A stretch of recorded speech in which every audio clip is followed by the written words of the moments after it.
बिरयानी और रेल की पटरी। दिसंबर की घनी कोहरे वाली शाम। गांव में सन्नाटा है।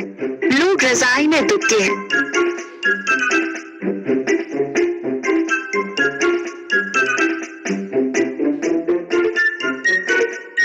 बिट्टू के घर के आंगन में छोटी सी अलाव जल रही है।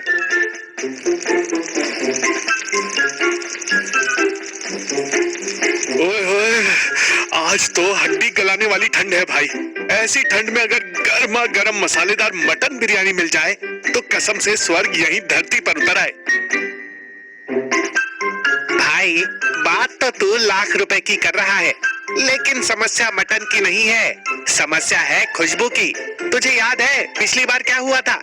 हमने जैसे ही कुकर की सीटी बजाई, वो गोपी काका दीवार फांद कर आ गए थे। अरे बिट्टू बेटा, क्या बन रहा है? बड़ी महक आ रही है। यही तो रोना है, साला इंसान अपनी कमाई का चैन से खा भी नहीं सकता। गोपी काका की नाक नाक नहीं रडार है।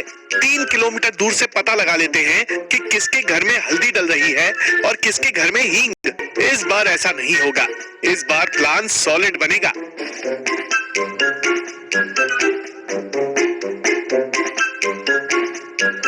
तुम दोनों फिर शुरू हो गए। देखो बनाना है तो बनाओ, लेकिन इस बार घर पर नहीं।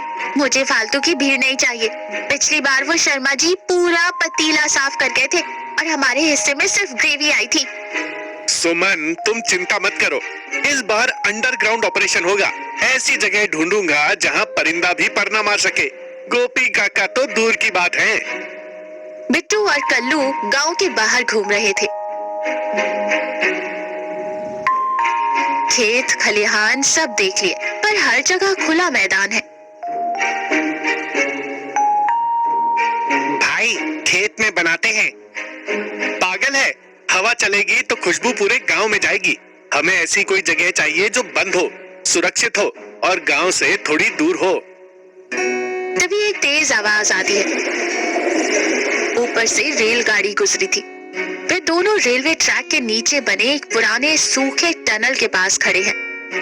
ये पुलिया अंग्रेजों के जमाने की है, बहुत मजबूत ईंटों से बनी हुई और सर्दियों में एकदम सूखी।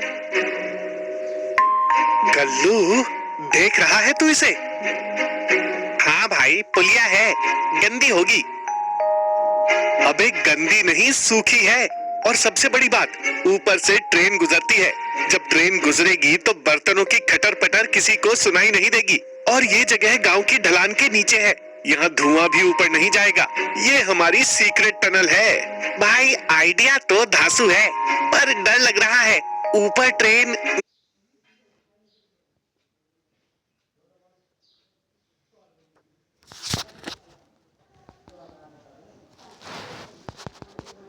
हो और गांव से थोड़ी दूर हो।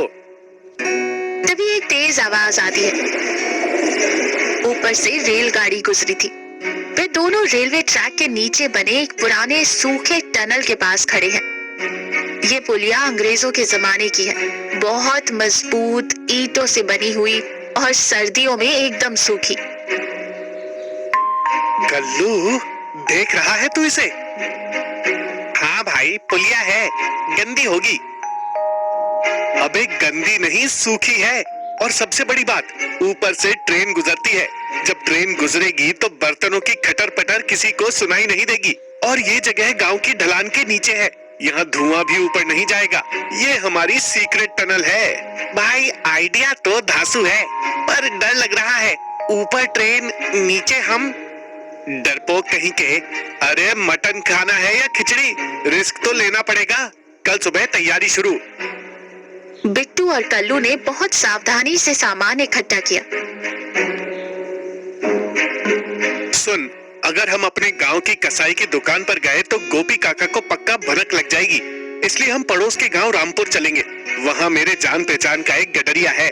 हम उससे पूरा एक छोटा बकरा खरीद लेंगे। किसी को शक भी नहीं होगा और पार्टी भी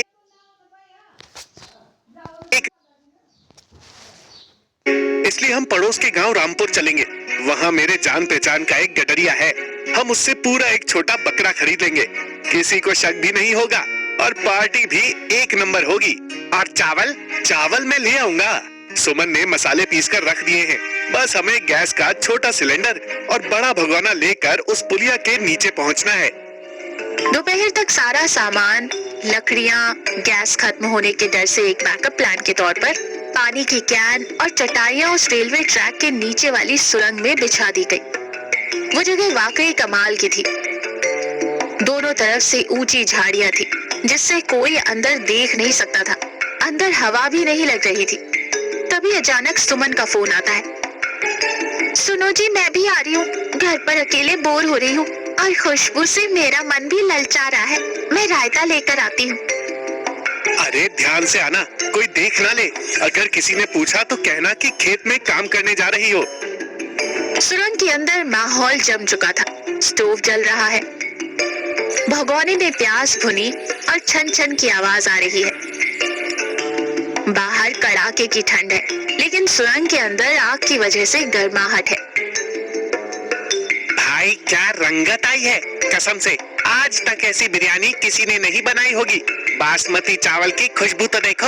अचानक ऊपर से एक मालगाड़ी गुजरी। पूरी सुरंग कांपने लगी। कल्लू डर के मारे एक कोने में दुबक गया। भगोना हिलने लगा।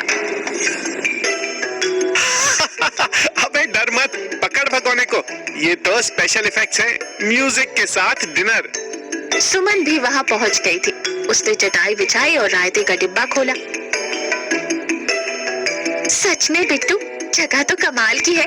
यहाँ शांति है, ना किसी की हाय हाय और ना ही उधार मांगने वाले। तीनों बहुत खुश थे। बिरयानी को दम पर रख दिया गया था।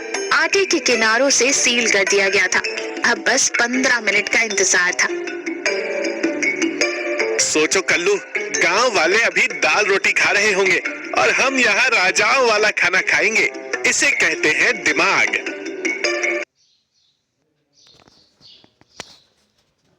प्यार की सो में प्यार करना है।